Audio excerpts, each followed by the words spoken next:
Ciao a tutti e benvenuti in questo nuovo video. Io sono Miss Cristi ed il programma di oggi prevede il nostro solito video di fine anno. Abbiamo appena completato il terzo anno e prima di iniziare il quarto anno il video vi mostrerà come e dove trovare l'energia in tutti i luoghi nuovi sbloccati in questo terzo anno. Ci sono due grandi novità, ma prima andiamo a cercare le energie nei posti che vi ho fatto vedere nei soliti video. Andrò più veloce e ci vediamo tra poco.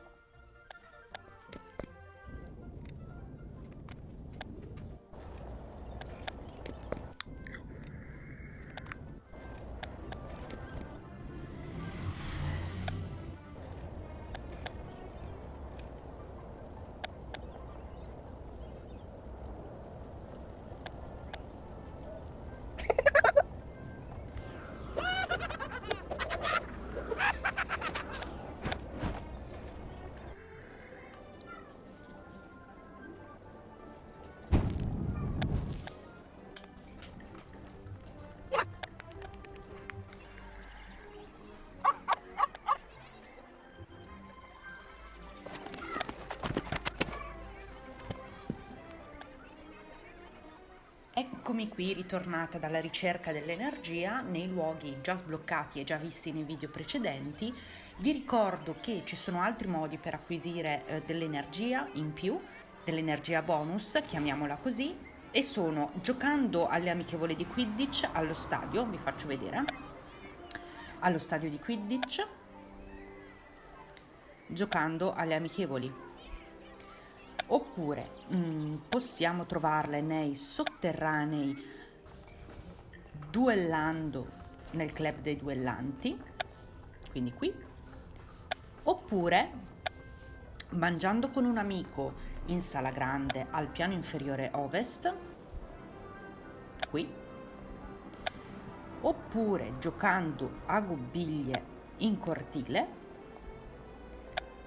E quest'anno si è sbloccato un nuovo luogo, ovvero Hogsmeade. Quest'anno abbiamo avuto la possibilità di andare a visitare il paese, esploriamola un po' insieme. Allora, appena entriamo c'è appunto la stazione dove si ferma il nostro Hogwarts Express. Troviamo i tre manici di scopa, Mielandia, il negozio di Maestro, l'emporio degli scherzi di Zonco e il pub Testa di Porco.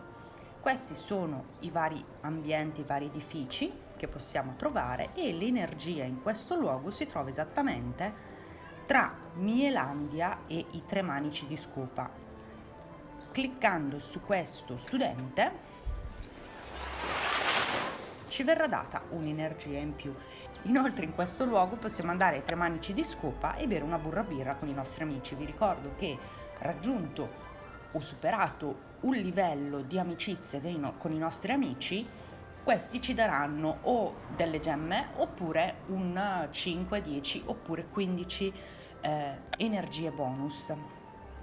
Questa era la prima novità. L'altra novità riguarda il dormitorio. Il mio dormitorio in questo momento si presenta così. Tutto questo arredamento, che è completo, è stato vinto grazie a degli eventi di Quidditch e dei duellanti, se non ricordo male, dove appunto regalavano questi pezzi di set. Infatti se io sblocco in questa maniera qui il set del dormitorio, mi si aprirà il reparto del negozio e qui posso vedere che ci sono vari arredamenti e tutti hanno, diciamo, il tema delle palme o comunque il tema tropicale, chiamiamolo così.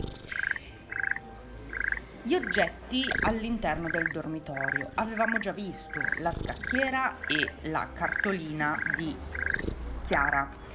Io mi trasformo sono diventata un animagus, quindi a random mi trasformo in un gatto e in più abbiamo questi tre nuovi animali domestici, ovvero un gatto un cucciolo di crop e un rospo. Il rospo mi è stato dato da Tulip nella missione speciale Il coro delle rane, mentre invece sia il gatto sia il cucciolo di crop mi sono stati dati per aver partecipato a delle missioni secondarie con Hagrid. Perfetto, il video si conclude qui, spero vi sia stato utile, vi sia piaciuto e noi ci vediamo al prossimo video. Ciao!